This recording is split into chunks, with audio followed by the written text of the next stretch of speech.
Alright Kings, we finally did it. We've gone through every single tier list video for each role, and now it's time to conclude the entire thing. Now I know some of you were really pissed off that I put Arlie in B tier and Nuwa in the lower tier. But hear me out, okay? Let's go roll by roll, starting with the Clash Lane. Clash Lane tier list. After the latest buffs, I'm putting Yang Jian solidly in S+ tier. That man's a beast now. Noja sits at S tier, but only if you use him properly. Li Xin human form, he's good only when you're ahead. If you fall behind, he kinda collapses. And hey, Kaiser also got buffed this patch, so I'm bumping him to A top tier. Diao-chan though, oh my god. After the buff, she's an absolute monster, straight into S+ tier. As for Umbrosa, I'll keep her at S tier. Everyone knows how to counter her by now. So that's our final Clash Lane tier list. Now moving on to Farm Lane. Look, Arlie in solo rank is only good in skilled hands. If you don't know she can block projectiles with her skill 2, then she's basically paper.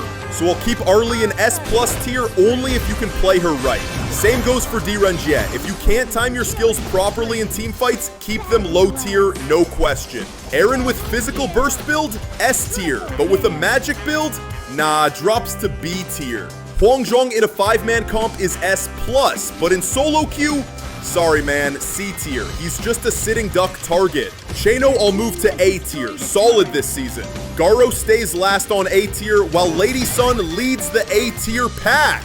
And that wraps up Farm Lane. Alright, time for the roamers. Diadia is S tier, Zhangfei sits at A tier, and Ming can reach S tier only if your marksman's super aggressive. That's the final roamer tier list for season 12. Okay, my favorite part, the mages. If you really want to carry solo rank, play mages. They're the most dominant right now. As my personal favorite, you already know I'm a rank 1 Ganon Mo player. With the right build, she's easily S+ tier, and she can one-shot anyone.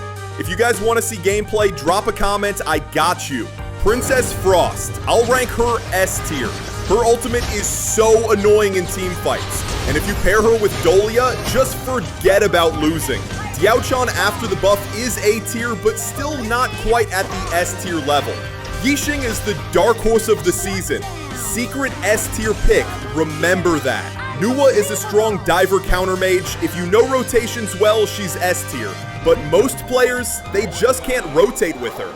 Remember, Nuwa isn't for 1 versus 1s. She's all about protecting your marksman from divers. So that's our final mage tier list. Now let's wrap with the junglers. I'll include Shano in A tier, and Fade is good only if your ganks are timed perfectly with your ult. Same goes for Cirrus, also A tier. I won't change much here since jungle is all about playstyle preference. Alright, let's talk honestly for a second. Some of you said, bro, I'm unsubbing because you blurred the tier list. Look guys, I blurred it because people figured out that I always show the tier list at the end, and that kills my retention. I don't usually say this, but every video takes over 100 hours of gameplay, another week of editing, and the Adobe plus CapCut subscriptions aren't cheap.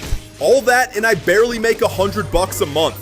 People say the MLBB community is stronger. Sure, they have kids, but they support their creators. That's why they're on top.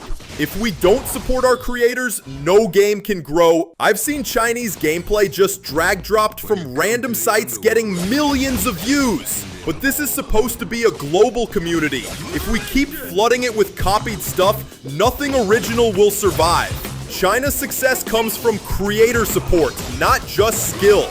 Yet when one bad tournament happens like BTK's, everyone starts hating. Come on bro, they've been playing since 2015. We're still growing. When you spread negativity, you demotivate genuine creators. Be the kid who cheers for effort, not the one who mocks it. If you really want Honor of Kings to surpass MLBB, support your creators. Otherwise, only drag drop channels will rule the scene, and you'll lose everyone who truly cared. Even I've given myself a deadline till 2026. If I can't keep up by then, I might have to quit too. So decide what kind of community you want to build.